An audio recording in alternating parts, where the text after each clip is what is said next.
have before us the opportunity to forge for ourselves and for future generations a new world order, a world where the rule of law, not the law of the jungle, governs the conduct of nations. When we are successful, and we will be, we have a real chance at this new world order, an order in which a credible United Nations can use its peacekeeping role to fulfill the promise and vision of the UN's founders.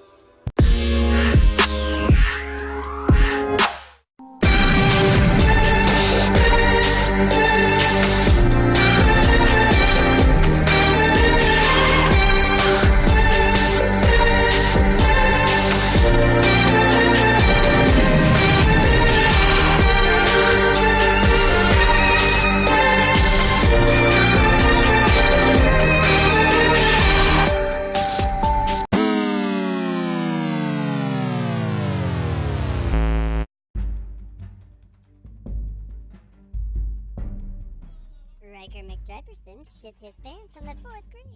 Here we are today at the 2019 Bowl-a-thon, the amateur mini Bowl-a-thon. Riker's treating a pin like a lightsaber. He goes in, left, right, up, down. Darth Sidious, Master Yoda move. Does his hop, the gallop, comes in. No, yeah, takes a shot. There it is. Noni defends it, and 25 points for both teams.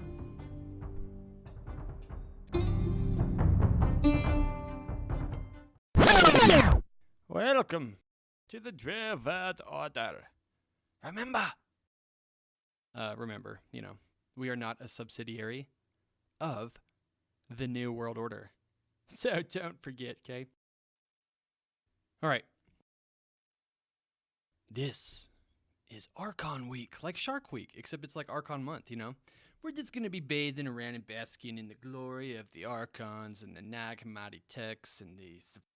Let's get down into the brass tacks as far as it comes with these Archons. Archon. And you know what? Went to a donut place called Archons the other day, and there were no aliens there. Got a few quotes I'd like to read as we open this episode today. Specifically on the atom, which is the building block for all life, basically. Atoms contain matter. Atoms have a 99.99999% emptiness. And I think it's fascinating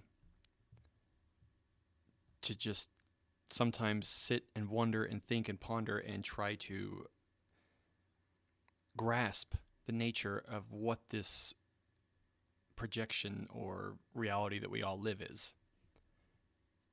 Because a lot of quantum physicists are now coming to grips and terms with the fact that this possibly is a simulation and a projection. And the 5 senses are your decoding process. Because your soul is housed within the genetic spacesuit that is your body. Alan Moore.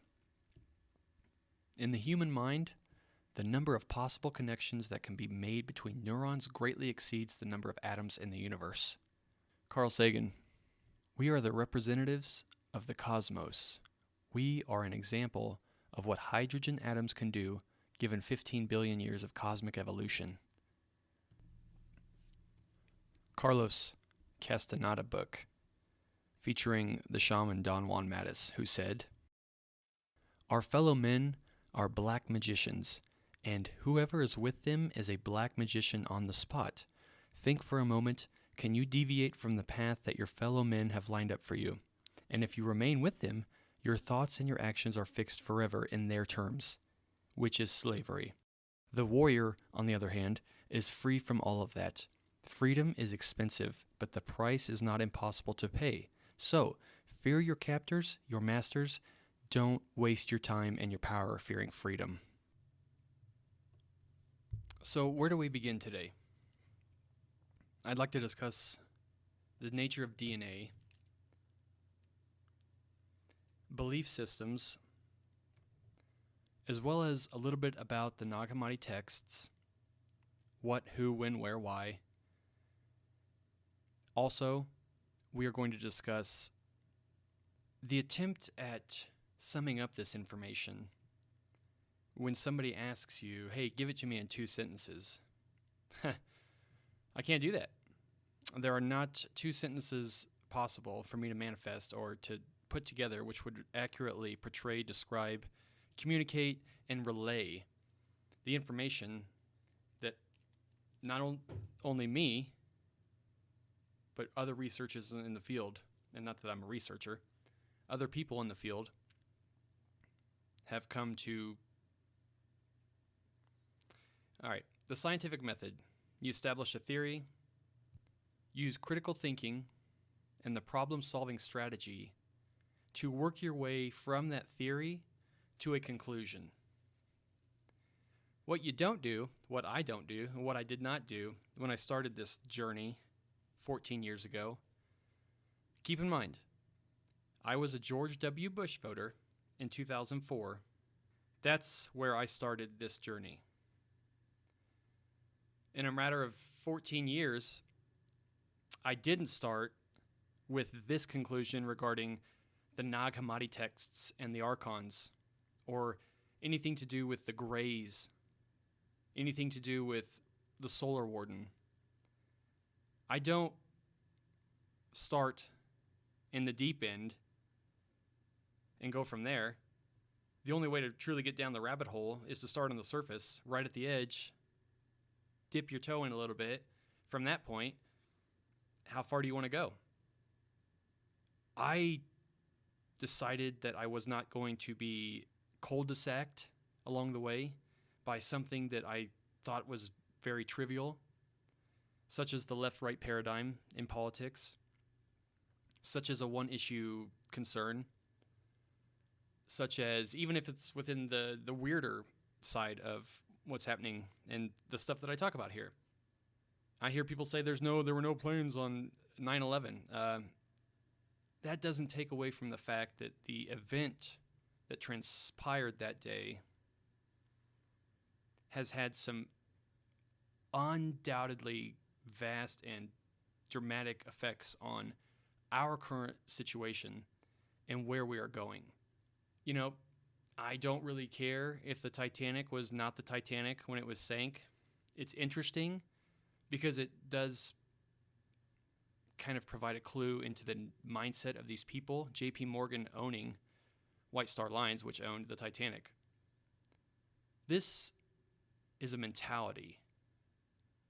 This mentality that is doing what it is to our planet, to our culture, to our society, to the people within it. I mean, look around the world, look around you, look around the people you know. I think that you would probably agree that people are bombarded.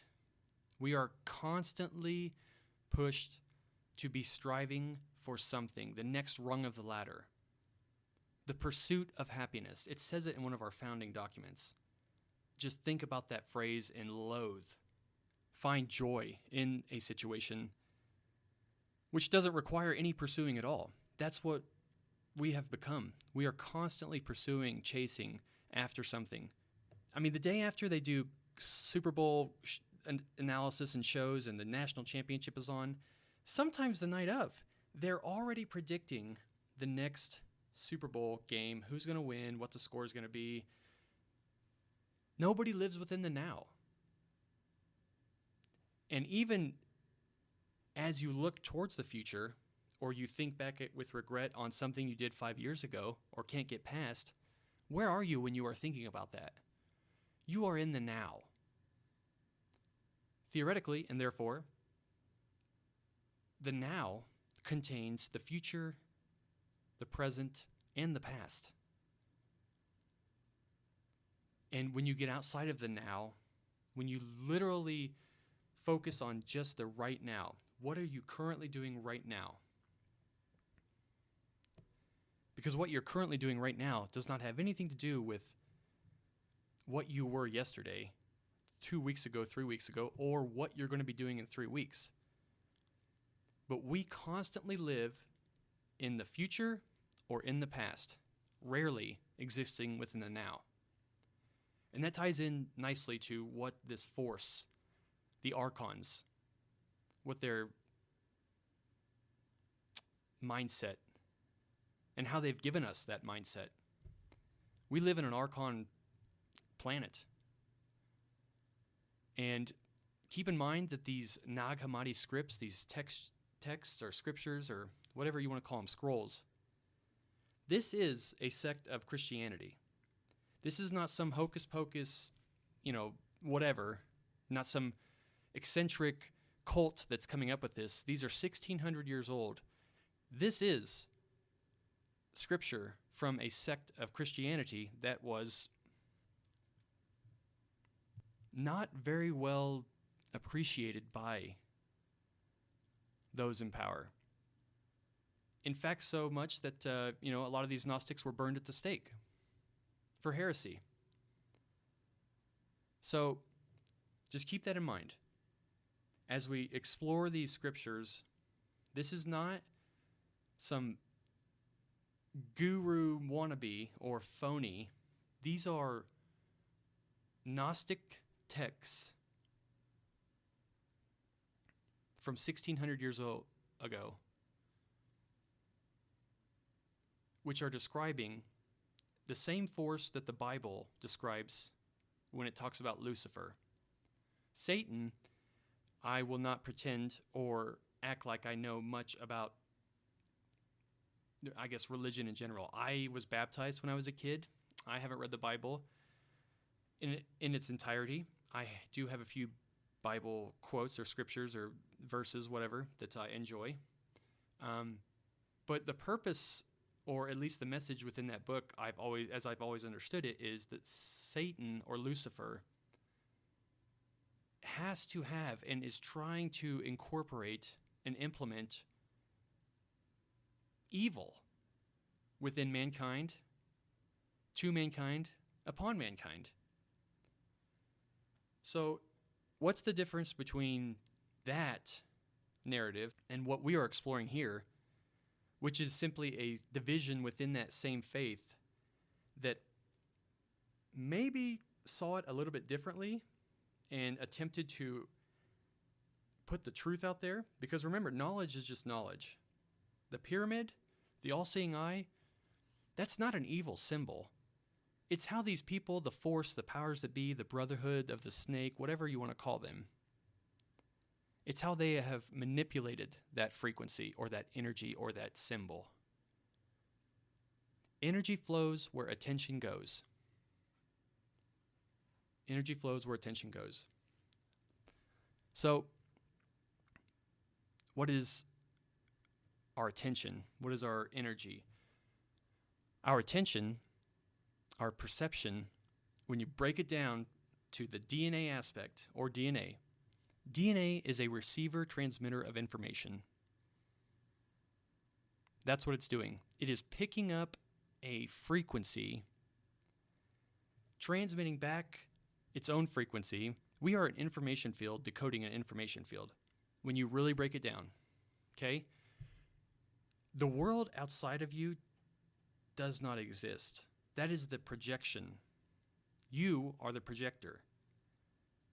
Honestly, we walk around, we exist within the back of our brain in a little tiny 2-centimeter spot.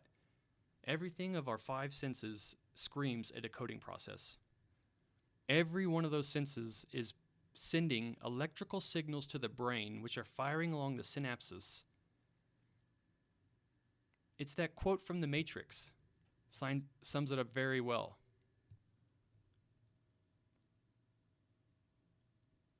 Morpheus says in The Matrix, if real is what you can feel, smell, taste, and see, then real is simply electrical signals interpreted by your brain.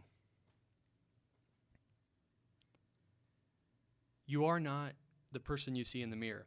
That's who you have to be accountable for, because in this reality, that's the representation or the manifestation of your being. But it does not indicate the true nature of your existence or your possibility or your presence. So, belief systems play an important role in trying to convince us or keep us in the dark as far as what we're doing here, what this is, and where we're going. All right? So having said that, it's time for the Archons. This comes to us from the Gnostic texts as the Gnostics describe the Demiurge. The Demiurge, according to the Gnostics, was a supernatural being imagined as creating or fashioning the world in subordination to the Supreme Being, a false god, a prankster god, a fraud, a deceptive god. Demiurge is a false god. Dictionary.com says that the word god, G-A-U-D, originated from the mid and late 14th century and meant jest, joke, prank, trick, fraud, deception, trick, artificial. The Gnostics describe the Demiurge as stealing the light from within the human souls. And the Gnostic texts, Pistis Sophia explains that Sophia, she, had been deluded through the godlike self-willed Demiurge and had not been deluded through anything else save through a light power because of its resemblance to the light in which she had faith. The being of light that near-death experiencers go to is a receiver of the light for the Demiurge. This is a quote from the Secret Book of John, a Gnostic text from the Nag Hammadi Library. Demiurge said to the authorities, or Archons, with him, "Come, let us create a human being after the image of good, a likeness to ourselves, so that the human image may give us light." What does it mean, give us light? Sustenance. Let us create the human race so that we can parasite off of their light. Back to the description of the Demiurge from the Gnostics. Sophia, an aeon from source, accidentally created the Demiurge by mistake without her consort. It was not created in full and was described as a lion-faced dragon, reptilian. He thought he was the only being and proclaimed himself God. Sophia realized her mistake and came down to inform the Demiurge. The Demiurge then surrounded Sophia and held her in chaos, stole her light power. Sophia repents and is forgiven by Source. Source sends help to take back the light power from the Demiurge. In the meantime, Demiurge creates the human body but cannot get it to stand. The help from Source convinces the Demiurge that he must breathe life into Adam and get him to move. When he does, the light power goes into Adam. Thus, Adam was divine because of the light power. This light power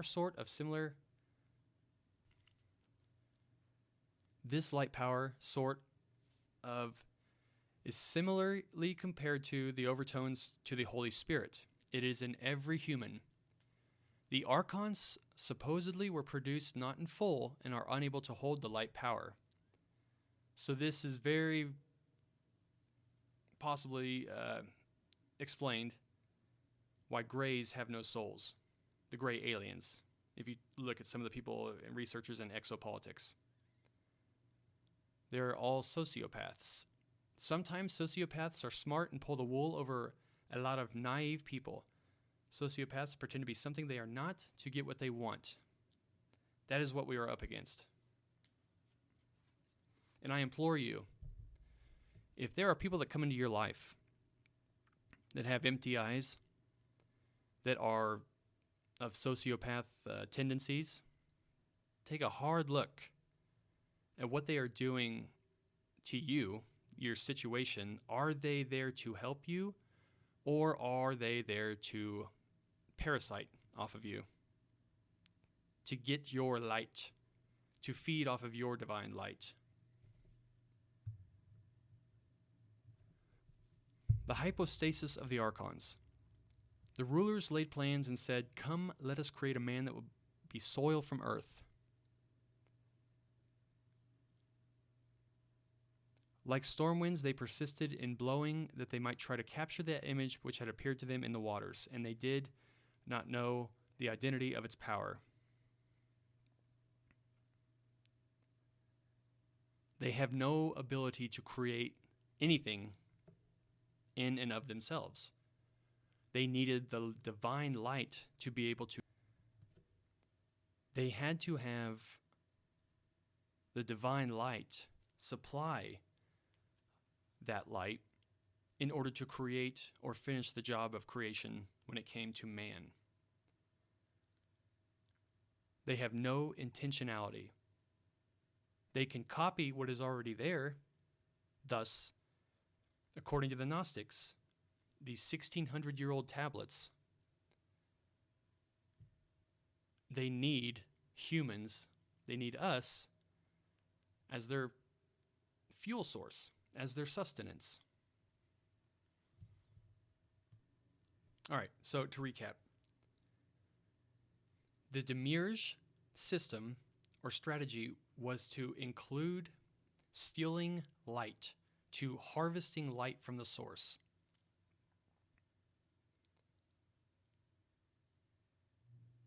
The Demiurge realm is a copy of the real original universe. The Demiurge has stolen the divine light from Sophia so that they can harvest and provide power to their little bubble, or their copy of the Matrix, if you will. This is from trickedbythelight.com. There is a bubble that is source, and the realms away from him, each realm being further, but there is a barrier, and beyond that is the abyss. The immortal being, this immortal being, wanted to try and create outside of the eternal realm on her own. So she tried to make a copy of things in the abyss to play around. It was outside the protection of the eternal realms and thus was hidden in the darkness. What she created was not exactly right. It contained in it matter in the form of a shadow that came to life. As this god, or Demiurge, went down to what she created, she was attacked by the Archons. They're talking about the Divine Sophia now. They attacked her, just like parasites, draining her energy, changing her thinking. Over and over, she would have to cry for help to the eternal realms, who eventually rescued her and gave her enough power to get back to outside the range the Archons can attack. Her breathing into the spirit by blowing symbolizes the Demiurge taking her life power. So, you have the Demiurge, this simply a creator knockoff god. There have been many Demiurges, I'm still reading from Tricked by the Light, but they are all the same family or source. Sumerian gods had a council to decide to create humanity. Enki and Enlil were heavily involved in that. Traditionally, Gnostics call the Demiurge as the one who is in charge of all the Archons. This has not always been the same entity. The higher Archons are these gods. These gods are the same ones worshipped throughout history by many different names, but they are all related. The 7 premier gods are called the Judges. They are the direct offspring of the original Demiurge, and each have their own heaven separating one from the other. This is the source of varied religions and cultures that have existed on Earth since then. This reality is their creation, and they are attached to it until the end. They do not know this for the sake of the evil, but do it merely to hold on to this world and its false heavens. Once we realize this, and keep in mind that human beings decode 4% of the universe with their eyesight. We see 4% of light. That's all. Hey, ladies and gentlemen, we are here at Mr. Drew's house. We're going to toilet paper his house and make him look like a wee-wee. Alright, but while we're doing that... Oh shit, is that him? No. Okay, shh. ANCHR.FM to get started. We are starting a new podcast tonight. It's called the Toilet Paper Diaries. Alright, be sure you listen when it doesn't air. Yeah, well, it's going to air, never mind. ANCHR.FM to get started. Stop, shut the fuck up, Mr. Yoda. Anchor, it's free. They've got bumper music and transitions and shit, and it taught you how to love again. Or taught me how to love again. It can teach you too. Yoda, shut up. Alright, Anchor.fm to get started. We got to go. I've got to take a Dooku. A Count Dooku. You know, Master Yoda reference? Okay, just kidding. Goodbye.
So we have no idea.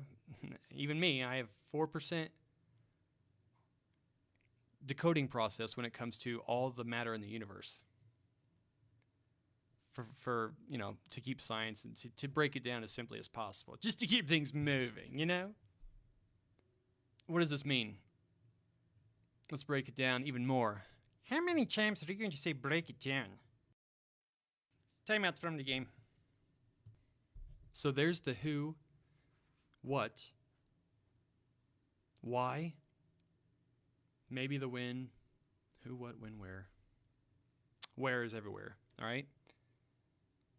I think it's very important that we grasp two factors here. DNA. DNA is a receiver-transmitter of information. Crystalline receiver-transmitter of information. Okay?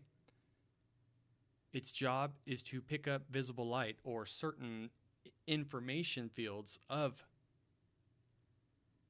photons of light, which will then decode that information and project to us our reality. Atoms have matter, which is the building block for all life, and atoms have a 99.999999999% emptiness. They're 99.9% empty space. You take that and you couple it with what these Gnostic texts say regarding this false god creating a copy of the universe, a bubble within a bubble. And then you take that and take it back to DNA and ask yourself, why do we have junk DNA? Why do we have certain strands of our DNA turned off? Why do some scientists say that it seems like it was purposely turned off or shut off? We are receiving and decoding a radio station, for lack of a better term, in the universe, which has us decoding only that frequency of frequency Earth or radio station Earth. KQRL, radio station Earth. Welcome. You are tuned to the 4% of visible light within planet Earth. Wolfman Jack. Welcome back, Wolfman Jack, I'll tell you. Okay, easy on the... Where? Oh, boy. Oh, hold up there. Hold up. It's a bit too much. You're having too much fun now. I know, I'm sorry. So, I'm not going to go 4 hours into this. I wanted to discuss main themes and main topics because we're going to take this slow with the Archons. And I can just tell that they're so excited. You want to break the Archon programming? Don't react with your reptilian brain. Don't let your fight or flight get the better of you. Try to grasp concept and understand why it is you believe what it is you believe, whatever that is. Trust me, I do this every day. Do I really, really honestly subscribe to information which undoubtedly every single time I try to put this together, come to these same conclusions? I'm not going to look at these certain ancient scriptures and the United Nations white papers and declassified documents that are telling me exactly what I'm telling you. I'm just an aggregate. I'm not saying this stuff. I'm not the trailblazer. The trailblazers are the people that did this without any of this information, or the internet, or Google. It's very easy for me to pull this stuff together in the form of books, writings, ancient scriptures, numerology, the occult, symbolism, whatever it is, and relay to you through my own interpretation, perception, and I guess humor, or whatever, if you want to call it that, what they are saying. And I used to really, really get bunged down or bobbed down about this and really fucking feel like I was in a funk. Because this shit sucks. It's not fun to find out that possibly everything you've ever been taught, and I mean everything, possibly, has been a lie. In order to reclaim who you are, you've got to unlearn what you have learned, and through that process, you will remember. The line from the Grateful Dead song, Franklin's Tower. I was blind all the time I was learning to see. We end tonight with another Don Juan Matus quote. Well, you really like this Don Juan Matus, huh? I love him. He's a genius. And he's right. No matter what, if the truth only exists in a minority of one, it's still the truth. We have a predator that came from the depths of the cosmos and took over the rule of our lives. Human beings are its prisoners. The predator is our lord and master. Lord, Archon. It has rendered us docile, helpless. If we want to protest, it suppresses our protest. If we want to act independently, it demands that we don't do so. Don't be weird. Don't be a freak. You should not be unique. Paraphrasing now. Insinuating to you that something is holding us prisoner. Indeed, we are held prisoner. This was an energetic fact for the sorcerers of ancient Mexico. They took us over because they squeeze us mercilessly because we are their sustenance, just as we rear chickens in a coop and cows in a field. The predators rear us in human coops. Their food is always available to them. I will end on this. I'm reading a book right now called The Gods of Eden by William Bramley. At the beginning of this book, this gentleman set out to write a book on the UFO phenomena. That's what he had his heart set on. That's what he wanted to do. That's what he was led to believe he was going to research. He started the research for this book in 1979, somewhere around then. And in the book he says this, that where evidence and information led him was a point that shattered his belief systems, causing him to, out of frustration, anger, fear, whatever, quit writing 2 times. He talks about the thought process during those 2 breaks from the writing process, in which he finally had to come to terms with the fact that what he was led to believe about our existence was in fact not accurate. And he told himself that he was going to do the research on the book the final time he picked it up. So that after the second time he put it down, he decided that he was going to go wherever the research led him, no matter what, no matter how strange, no matter what his colleagues or society thought about him. He strictly followed clues and connected the dots and came to the themes of which he researched. He meant to write a book on exopolitics and the UFO phenomena, and ended up writing a book on the Sumerian tablets, the ancient scriptures, these beings, these reptilian beings, the Lord of the ancient people. He came to the conclusion, which is very similar to what Credo Mutwa of Zulu Nation talks about in the stories of their people, comes to the same conclusion in many respects as Zecharia Sitchin. This gentleman did this research from 1979. The book came out in 1988 or 1989. 10 years. Quit twice. Didn't want to write a book on ancient Sumeria and the true nature of what has been controlling planet Earth for, in his opinion, my opinion too, a long time. And he refers to them as the Brotherhood of the Snake.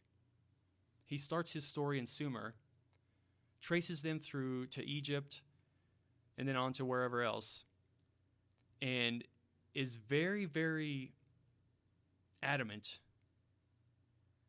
in his writings about there being a Brotherhood of the Snake, a hidden force, an agenda, people within the mystery schools and the secret society network that are working towards some sort of end game. Endgame, the movie, like the comic books. No, close though. So I think that's fascinating because that's exactly how I started. I did not start reading about Skull and Bones from Yale University and the Project for a New American Century, thinking that it was going to lead me to the Divine Sophia and the Demiurge, the capture of divine light from this Archon force. You want to know why your world, why our world, why my world, everybody's world, we're all in this together. Our world is weird. It doesn't have to be like this. It shouldn't be like this. But these beings, this force, would not be surviving, would not ensure their own survival if they were to promote a harmonious, peaceful planet. Just as the Bible tells us Satan can't deal with. Satan doesn't want a planet Earth that has puppies and little rainbows and beautiful people running through fields, saying, "Hi, you're my friend, Jack." It doesn't want that. It disgusts it. So, Satan / the Archons incorporate and implement and produce a cesspit of vile, vulgar, ridiculous crap on the planet that is steeping us in their frequency so that we can provide anxiety, fear, guilt, whatever, regret. Because when we feel that, when we're sitting here crying and devastated and feel like there's no hope and we have despair and it hurts, energy flows where attention goes. So your energy flowing not to the divine light. Let's just say that. I encourage you to check out the Nag Hammadi library. We're going to get even deeper into this using their tactics, their strategy, their representation in the third dimension, if you will. But if it feels right to me and I can connect the dots and tie whatever I'm reading or researching into other themes, this is just one more validation that something is fucked up on our planet. And there is someone or something that is manipulating it to be fucked up, in my opinion. And maybe not even my opinion. It's where the research leads me. But I didn't set out one day when I was in CC's Pizza, a George W. Bush voter, saying that I can't wait till I become a conspiracy researcher so I can talk about the Archons and the divine light and how they captured the light and have manipulated humanity into a false matrix. I'm so excited for that. No. You just go where the research takes you, follow your heart. If it rings true to you, awesome. If not, kick it aside. But here's what I think is ridiculous and really frustrating. If you even refuse to look at this information, if you put this down or turn this off before you even give it a time of day, and you can't give it 5 minutes, look into it, but you have to want to. There are those of us who are interested, who are concerned about our planet. This isn't a game. This is what is happening. And those of us who have answers or are seeking answers want to ask questions. That's all this is about. The only way for the human population, the human species, to flow, to adapt, to evolve, is by asking questions and seeking the divine light, not the copied light, not the Demiurge light, the false light, the divine light. Remember and reclaim. This has been the Drew World Order. We will see you next time on Archon Part 3. I don't know what we'll call it. Probably Guitar Hero. Just kidding. Archon Guitar Hero Archon. No, that's terrible. That's an awful name. Bad joke. All right. Thank you, everybody, and appreciate the listeners. Appreciate all the support. You're so beautiful. So is the professor, and we will see you next time Remember and reclaim. I'm not going to stop saying it. Just saying. All right. DWO, over and out. Drew, this is Agent X, and I'm on to you. I've noticed all of your attempts to hack into our COINTELPRO surveillance system, and I'm on to you. And I have contingencies in place to prevent your unauthorized entry into our surveillance system. So should you somehow manage to get through, just know you will be dealt with. And anyone listening to this podcast, you will be dealt with too. If you want to find out the repercussions of being dealt with, then come listen to the COINTELPRO Surveillance Agency and our improv comedy podcast at www.cointelbro.net. That's COINTELBRO.net. See you there.